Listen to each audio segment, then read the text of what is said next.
Thank you very much. Thank you all very, very much. He's the author of 3 back-to-back worldwide bestsellers. He's a passionate teacher. What's your cause? What makes you want to jump out of bed every morning and go in and do it better than you did it the day before? He's funny. I saw the greatest T-shirt I've ever seen in my life. There was a guy with a big belly wearing this T-shirt. It said, "Change is great. You go first." He loves leading people and companies to their full economic potential. So if you're ready to set aside any preconceived ideas that you might have, and if you're set to learn some lessons from some of the most fascinating leaders in the world, then let's go on a journey together. He's the man USA Today calls one of the 3 most in-demand business speakers in the world. And he brings people to their feet. This is Jason Jennings. He's a man who knows what drives success, and he wants to share his insights with us. Ladies and gentlemen, please, a big hand for Jason Jennings. Good morning, everyone. Oh, come on. You can't be that tired yet. We need to have a great hour together. One more time. Good morning. All right, I'll take that. I think maybe the most unnatural thing in the world is getting up in front of hundreds or thousands of people to give a speech. I'm not sure if I could probably do that. So the way I deal with it is, as I'm being introduced, I walk out onto stage, and I imagine that there's a big campfire there. And for the next hour, it's not that I'm giving a speech, it's that I'm telling stories. True story, I'm sitting with Charles Koch, and Charles Koch says, "Have you met $1 billion Brad yet?" And I said, $1 billion Brad? What's a $1 billion Brad? He said, "You haven't met him yet. Come on along. You got to meet $1 billion Brad."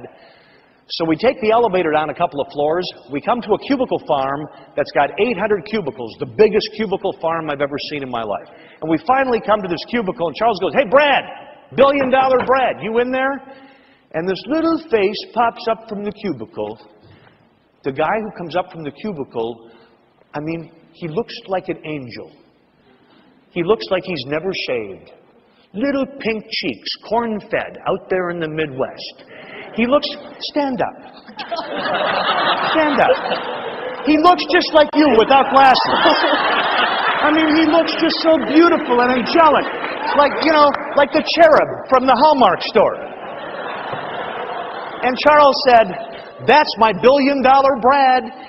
He said, "Jason, last year when Brad was 25, he made a $4 billion decision and committed our company for $4 billion. And I said, "Charles, why would you let a 25-year-old kid make a $4 billion decision?" He said, "Jason, if the only people in an organization who get to make decisions are the big, old, chubby executives sitting up in their big corner offices, out of touch with the marketplace," he said, "the organization's not going to grow." Here's the magic. He said, "Decisions have to be made by the people with the knowledge." And he said, in this instance, Brad had more knowledge than anybody in the company to make that decision. And I looked at him and I said, "But Charles, $4 billion, what if it had been the wrong decision?" He looked at me and he said, "We would have had a pretty poopy year." And then he added, "Think of how much Brad would have learned about decision making if it had been the wrong decision." And one of the things I think that separates me from everybody else is I'm the guy that takes the time to interview on the telephone about 10 or 12 people who are going to be attending the speech. I want to ask people, what keeps you awake at night? What goes bump in the night? What are the stumbling blocks that would prevent you from achieving your full economic potential?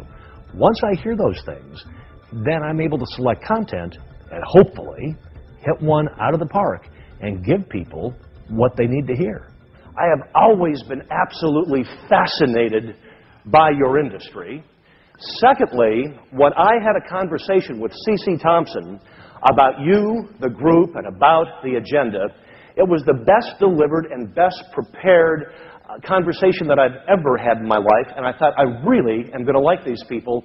And then last night, it's like I've known some of you for 15 or 20 years. Everybody is just, well, it was probably the booze that helped, but I mean, everybody is so happy. Everything I do is totally research-based. Whether it's writing a book, whether it's preparing a speech. I frankly don't think that people are very interested in knowing what I think. What I think doesn't count. But what myself and my researchers have uncovered inside the world's best performing companies, that's what counts. Much more than standing up and giving a speech, I think of my speeches as an opportunity to report to audiences on what we found inside the best performing companies in the world. Every one of these companies have figured out who their right customer is, and